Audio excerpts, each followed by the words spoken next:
Good morning, everybody. It is Keith Salmon for another installment of the Million Dollar Story series. I'm really, really lucky and privileged and honored to have Rachel Brooks on this morning. Good morning, Rachel. Good morning, and thank you for having me. All right. I appreciate it. So, I'll just for the people who may not have seen any of these episodes, basically, what I believe is that everyone has $1 million story. That's the whole point of calling it the Million Dollar Story series. I think that a lot of people maybe don't think they have one, and I believe that every single one of us do. So sometimes it becomes a matter of a numbers game and a synchronicity game. So what happens is that you'll eventually see the story that resonates with you if you see enough stories and you're ready to receive that story.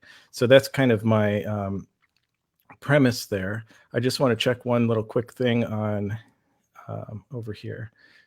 So hold on tight for one split second. Okay, very good. I'm just going to flip that there. Okay, cool. So Rachel, so I know that you have a book that you're talking about, and and it's really cool. I read the introduction, and that's where I have to say I completely related to your butterfly getting stuck in the cocoon. Why don't you just tell us a little bit about yourself, and we'll get into your journey, but tell us about that book and what's going on with you right now. Yeah, so I recently published my book, so it's Chasing Perfection. It's pretty There much, it is.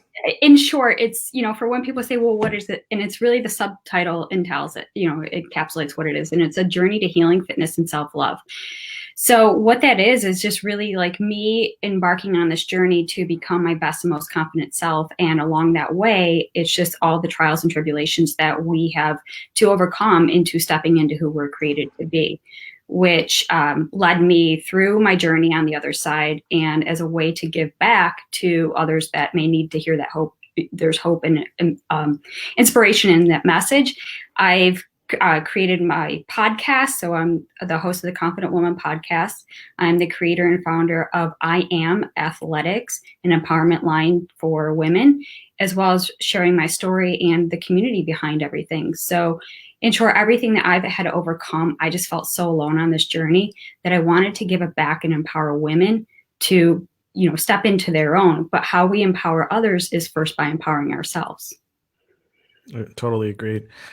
So yeah, the journey, I think that the journey, when you bring yourself into it, if you go through something, it almost becomes a responsibility in a way to help the other people that may be stuck and maybe never get out of those situations. So so you would say that so you are a lifestyle and a fitness and lifestyle entrepreneur. Right. So Yeah. what does that mean exactly? So basically, I've always been an entrepreneur. I've always been that one that my philosophy is that if it doesn't exist, create it. And as an entrepreneur at such a young age, I mean, I remember back in the day when I was like 8 years old, I'd be selling like Little Debbie Swiss rolls for 4 times the price. And it was just kind of that fun experience of like reinvesting in, the outcome and like saving money and just taking that risk. And I guess I just always had that spirit in me. So when it comes to the entrepreneurial side with my lifestyle and fitness brand, like I said, it was something that I desperately needed for myself along this journey. So that's where, creating the coursework, the coaching that I do, the creation of the empowerment line, I Am Athletics, to the community that we're building, and all the tools and resources that are going in through this is really it's using my story and everything I've had to overcome. I've created ways that help women not feel alone, but as it shortcuts the curve more or less to get to where they need to be. And that is that confident woman. Right, right. So the podcast is called The Confident Woman. Mm-hmm. That's awesome. So, I know that sometimes writing a book, for just to look at the book for a second, is that, people want to write a book their entire lives. And I know I read a little bit about your journey into even getting into that process. And maybe it's like, well, why should I write a book? It's sort of like what I say. It's like, people talk about their $1 million stories. They go, well, I don't think I have one. Right. Well, so how did you get inspired to, I mean, and it's a lot of work. It's a lot of work. It is, and it's there's kind of a funny story behind it, and I actually talk about it in the book as well. But I had it was at the early start of my, I guess, more or less transformational journey, and I had a friend of mine say, "Oh my gosh, you should write a book," and I was like, "Whoa!" Immediately, I was like, "No, who, me?" Because Mhm. I didn't even believe in myself. Like that's the journey of discovering yourself. And it came about probably two or three other times, and I just kept telling her no. But that very first time she mentioned it, it's like the seed had been planted. So every time I tried to dismiss it, it just kept coming back up. And eventually I was kind of at that space where I felt a little bit more confident in myself that maybe I do have a story. And I started opening up and sharing it with other women. And to see how their response was to it, it kind of gave me that courage and permission, like maybe I do have something to share. And I think ultimately for, especially for women, like there's this notion that if we haven't met these expectations that are set out there by others or society or whoever it may be, that we don't measure up, and we feel like we don't have that value and worth to give back. So that was kind of something, a stronghold that I had to work through in my life. But once I kind of got to that point, I realized this isn't just about me, it's about helping others along the way. And that gave me the motivation to really step into creating the story. But in hindsight, I didn't realize how much I needed it before I could be able to share it. Right, right. I completely relate to that journey. Being a teacher, I have a different, obviously, completely different background, but it looks like a mirror image in some ways. Mhm. Some people encouraging me to. I come out of film editing and film directing and advertising and stuff like that, but the teaching and all of that, it's like what people say, you should be teaching, you should be teaching. But I was like, what? I've been doing that honestly my whole career, but actually taking it into a format that we're talking about, and meeting perfect strangers is a whole different game. And being a leader in that, Right. in meeting and understanding that 97% of us won't necessarily get involved with you in a professional level, but that doesn't mean that 97% of the people hate you. I mean, that's sort of a mindset that I think a lot of people, well, I'll just speak for myself. That's what I was thinking. Well, yeah, but most people aren't going to like me is not productive. Let's just say. Right. And I think that was a big, hurdle to get over, is because I think that just us as humans, like we just want to be accepted. We want to be, want to feel connected, feel like we belong into, whatever our community is. And so we, involuntarily are letting them to decide whether or not we're worthy enough to sit with them at that table, and I think that was just, we get in our own heads about, is it, are they going to like me? What are they going to think? And we let all these fears stop us from really stepping into who we're created to be. And it really is that peeling back the layers, taking off the mask, and really stepping into who you are. But that's not an overnight, success story. It's the transformation, and it's painful and it's messy and it's necessary though. And when you talked about the butterfly story, that's actually the what I include at the front of my book, because it really is.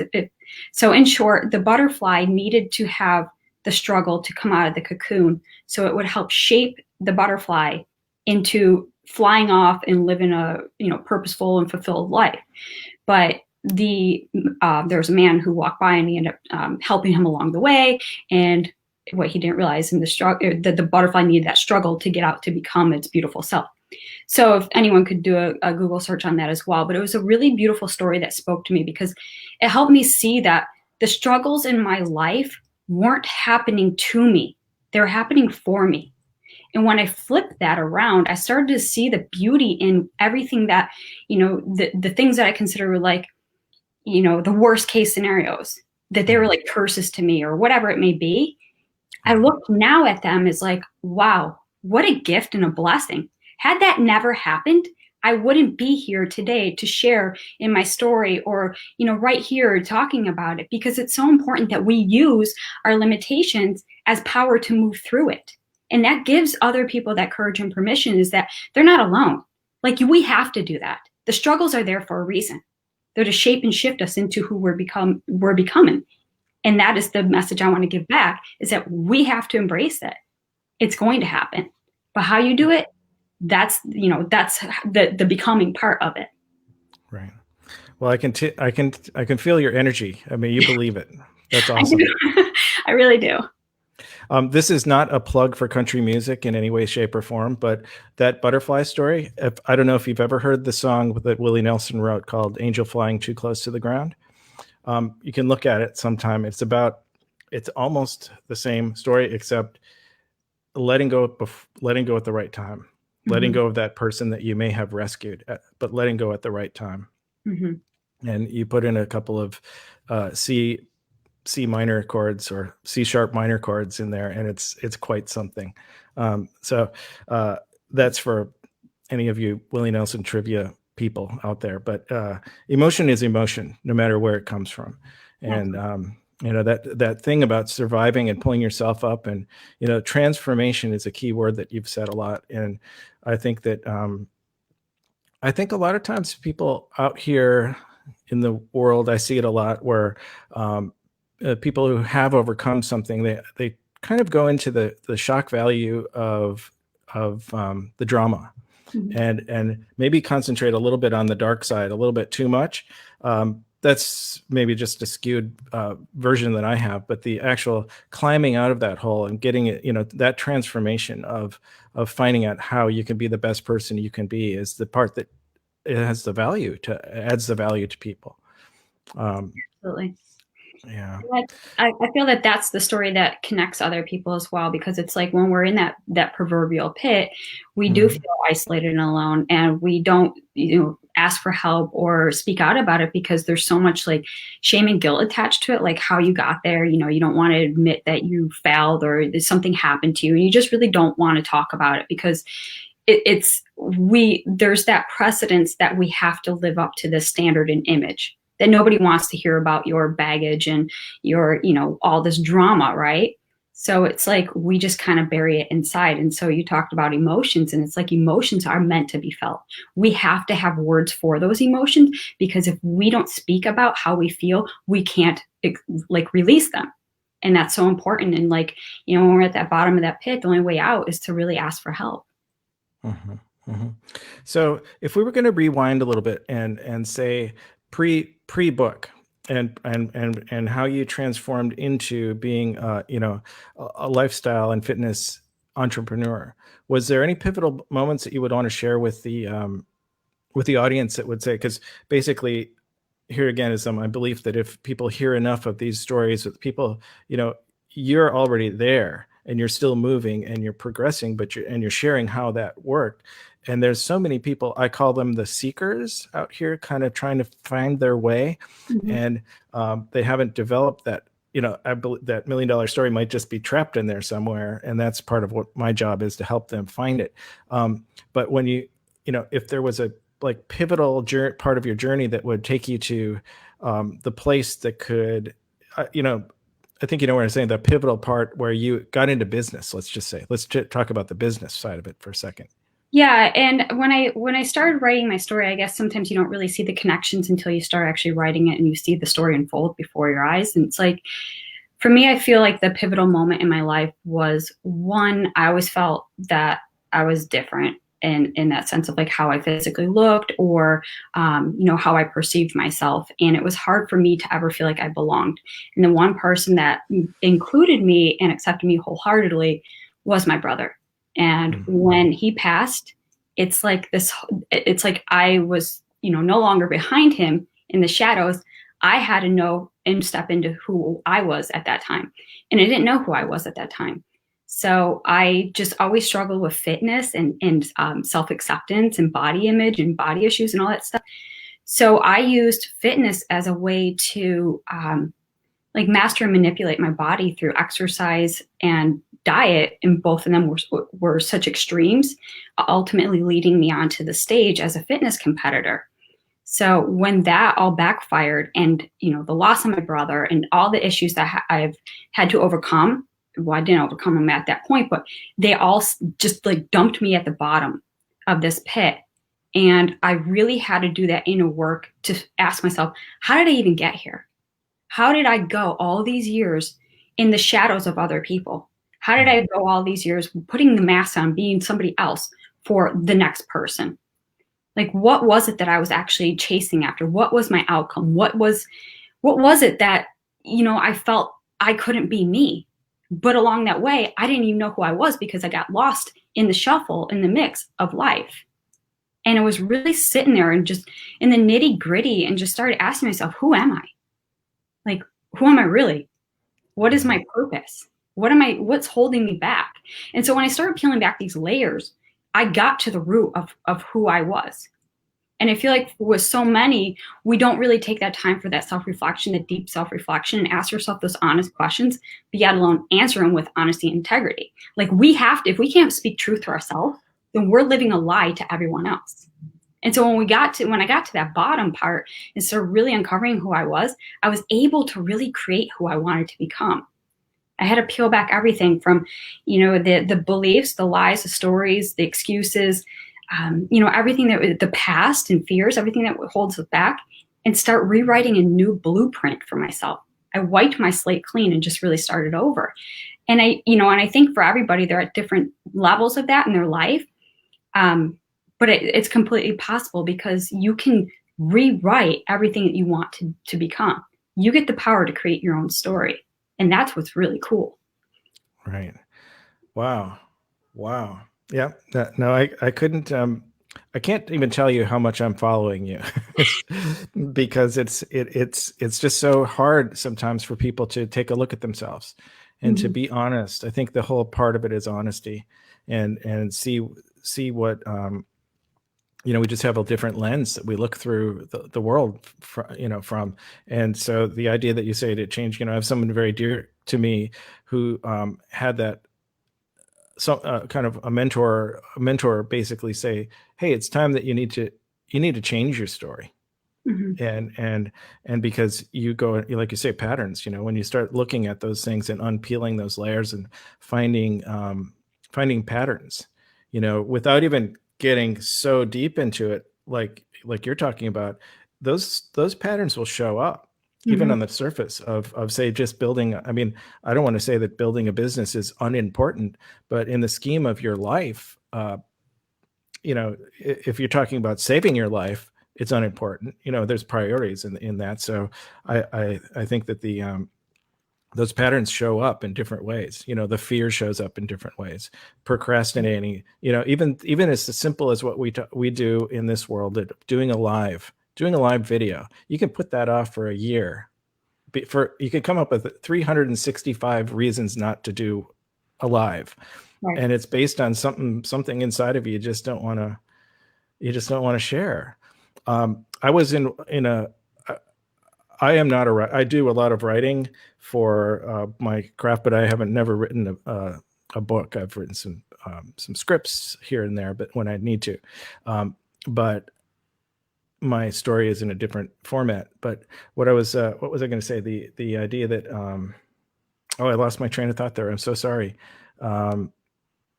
Let's jump to something else. That just completely jumped out of my head. The confidence, okay, well, I will, I'll jump to another thing. So I appreciate you sharing that. Gosh darn it. It'll come to me when I stop thinking about it. So how is the process for some, I believe you're a role model for someone just to, the books that I see in your backdrop is a huge accomplishment. And that you're a role model for people who need to share their stories as well. Do you feel that you are a role model?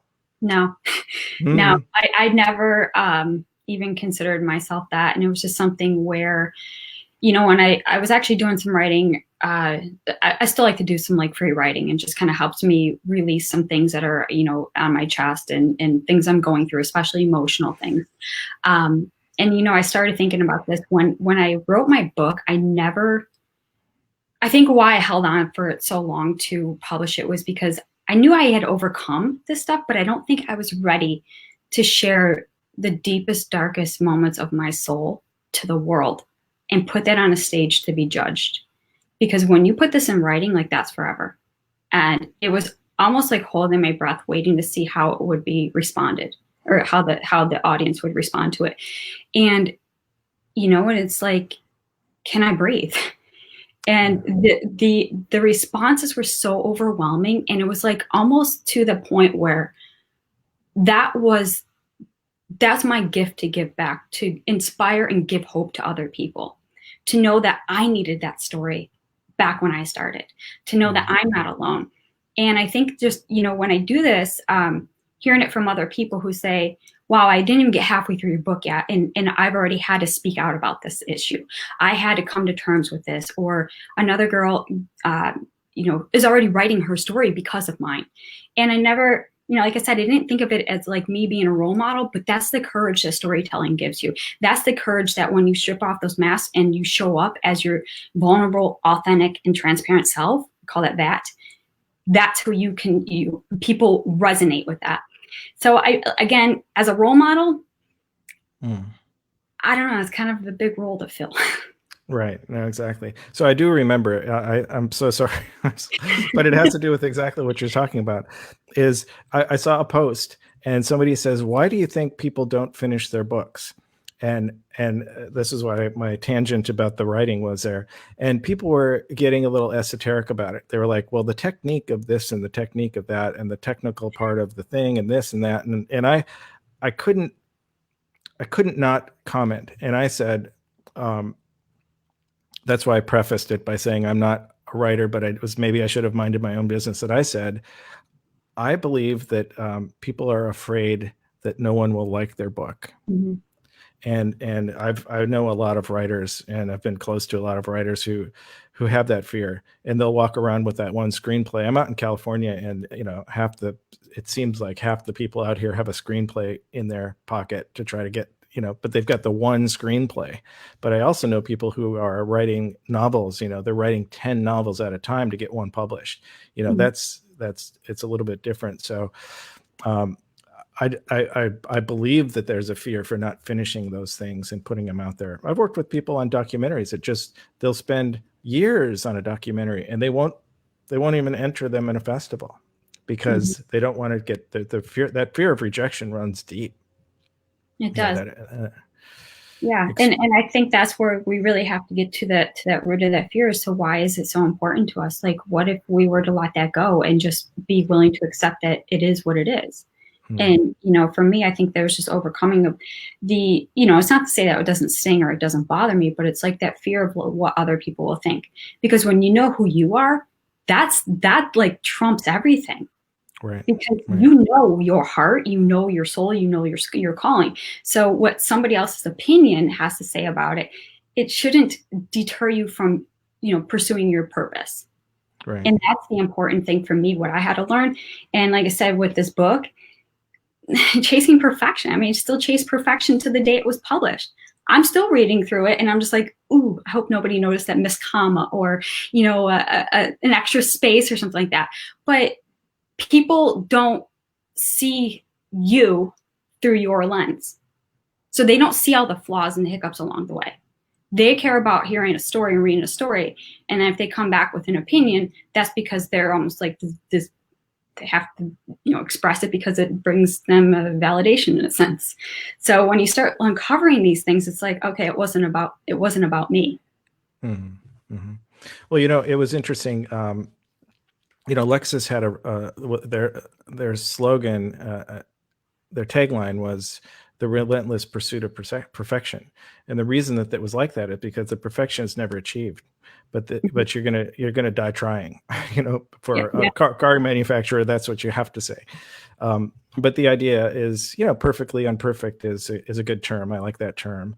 And, what's here, over all the years and millions of years of humans on the world, the only thing that's really survived all the technology is story. Mm-hmm. And the cavemen had it, and early books had it, and all the sculptures have it, and early filmmaking has it, and so on and so forth. And the story is always flawed. There's always a flaw in it if you want to nitpick it. But mm-hmm. the story itself is the essence of the story is what's important. And I'm just agreeing with you. Put it out there, and yeah, right. Well, that's what weaves us together, is that weaving the story through the lives, and we see this in the fabric of humanity. And that's the beauty of storytelling. Well, if we look at our life as a documentary, as a reality show and stuff like that, the fact is that it's a fluid evolution. It's not over. It's not over until it's over. But if we're still alive, our story is, we're building our legacy, we're building our future, we're building people that come in to see. Say somebody jumps into your program or reads your book. Your chain. It's this big solid family tree or food chain, or it looks like the ancestry.com commercials where we're all connected, we're all woven together, and everything passes on. And if we started to nitpick the caveman drawings, we get lost in the technical aspect, and we wouldn't see what was really happening. And that's really awesome. What part of the country are you in? I live in Columbus, Ohio right now. Columbus, Ohio. Yeah, I'm originally from Buffalo, New York. That's what I noticed that. Yeah, my uncle lived in Buffalo. We used to get the Buffalo Sabres championship mugs from him. He'd mail them to us for the over the years. So it's still winter in the winter months over in Columbus, but probably not as bad as Buffalo, right? No, not even close. Awesome. No. So with the pandemic, have you been doing, say, I know people that would normally go on, say, book tours and signing parties and things like that. Are you doing things? Are you how are you doing getting your book around?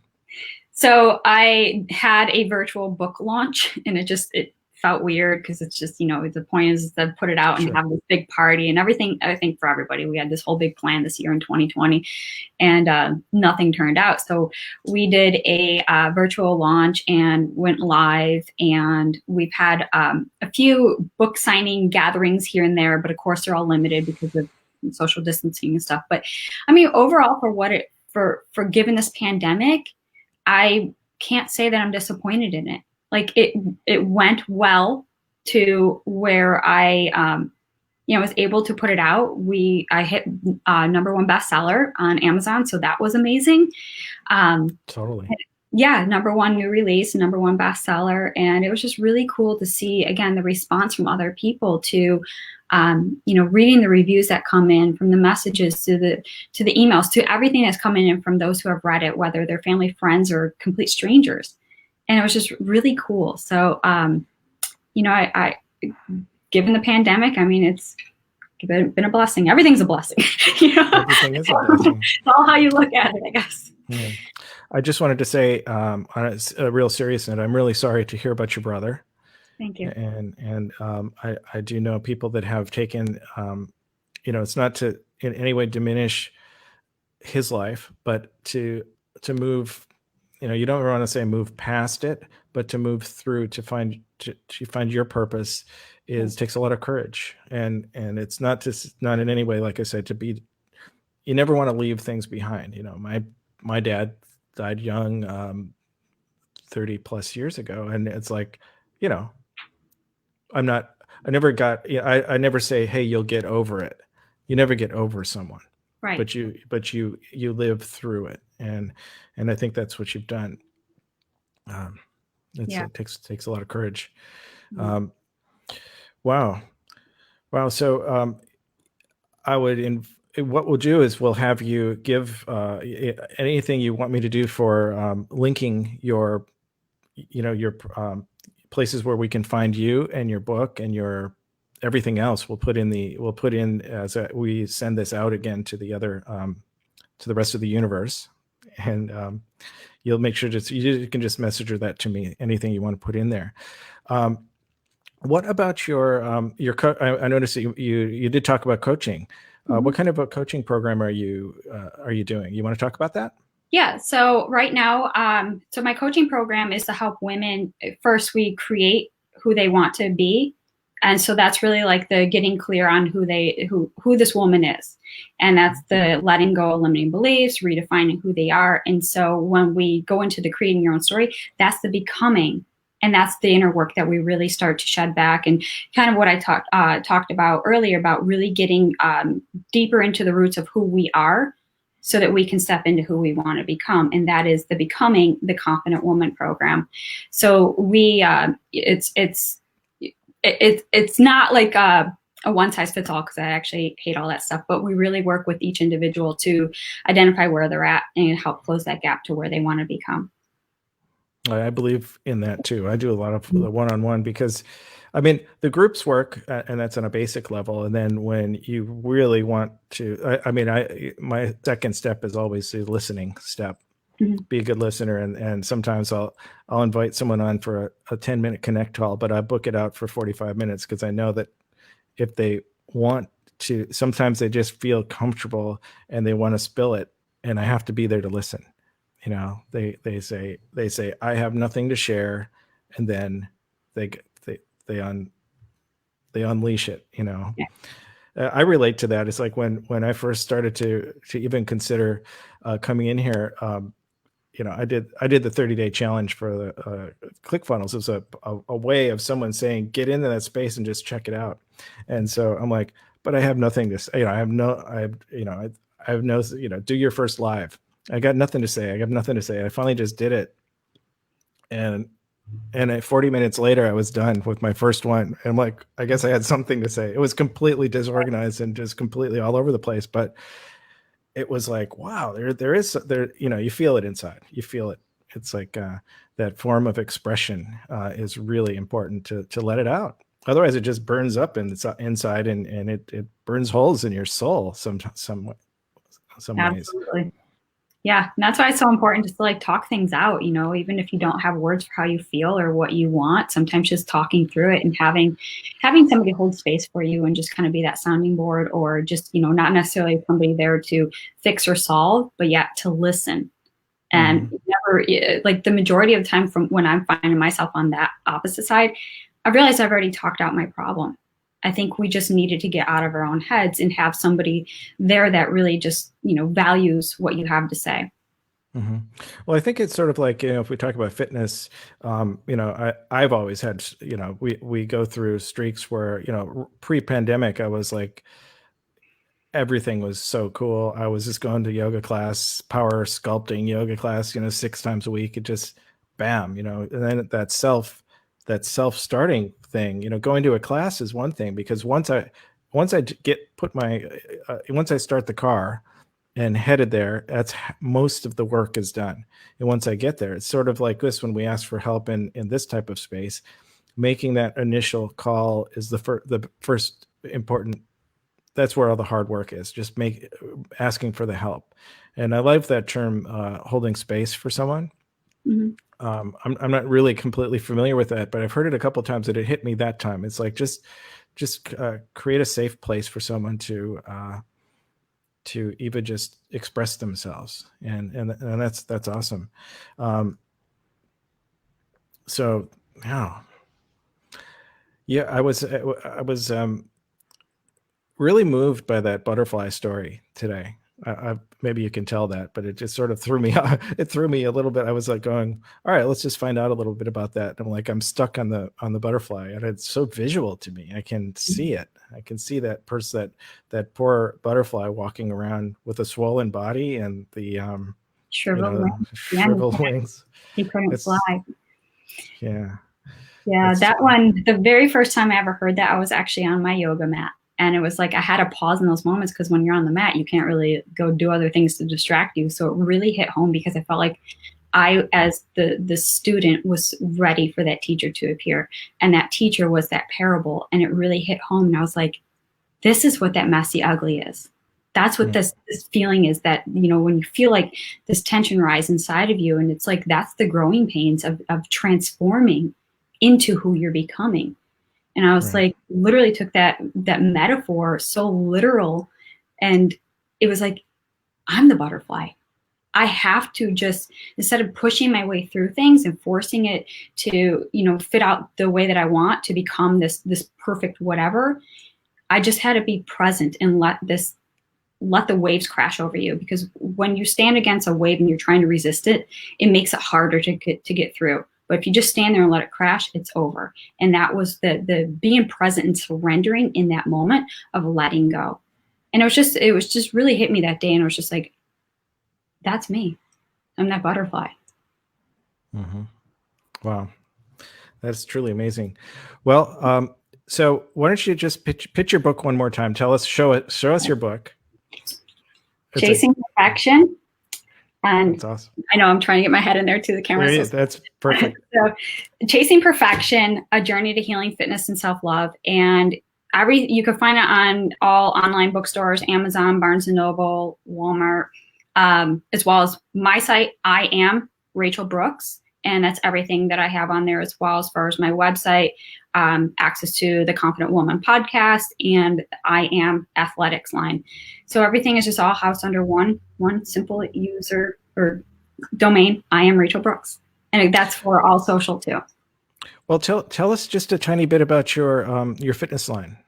Sure. Yeah. So I'm actually wearing one of my shirts because I absolutely love it. They're so comfortable. So the apparel itself is made to really just embody you as to who you are. And so we speak so much of like this negative context about ourselves that we sometimes forget who we are. And that is this reminder of who you are. I am, and you get to have the power to create your own story. So like the whole, I am is one of the most powerful statements we speak. For what we speak about ourselves becomes our reality. So I wanted to create an athletic line that not only moves with you, but it also empowers you to become your best and most confident self. So everything is designed from concept idea to creation, from the fabric, the fit, and the feel. And we have a few new products coming out later this year, which I'm super excited about.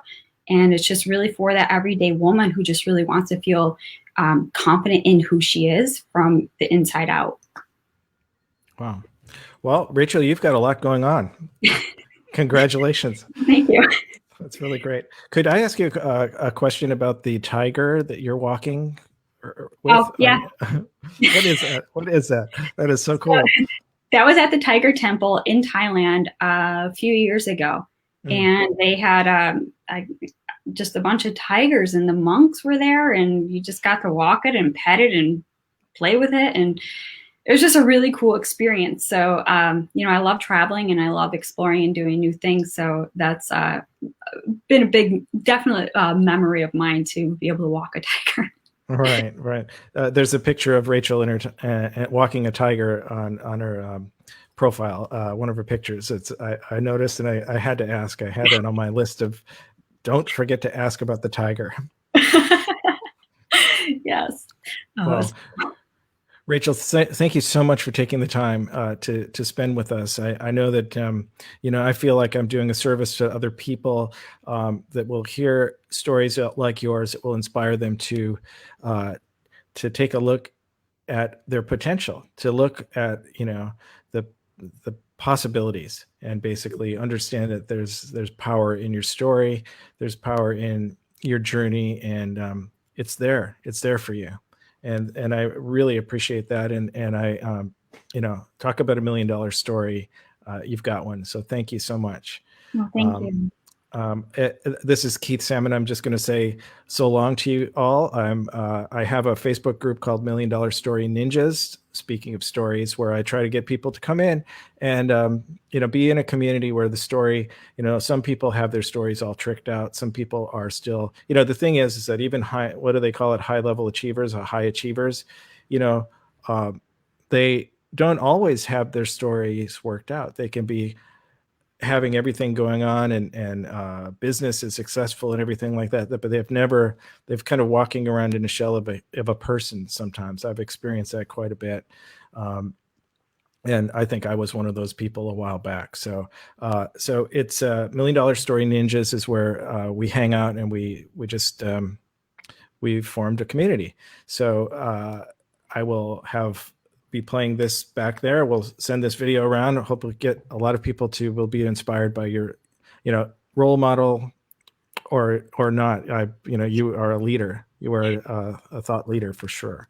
So thanks so much. And Rachel Brooks, and we'll see you on the next episode coming up real soon.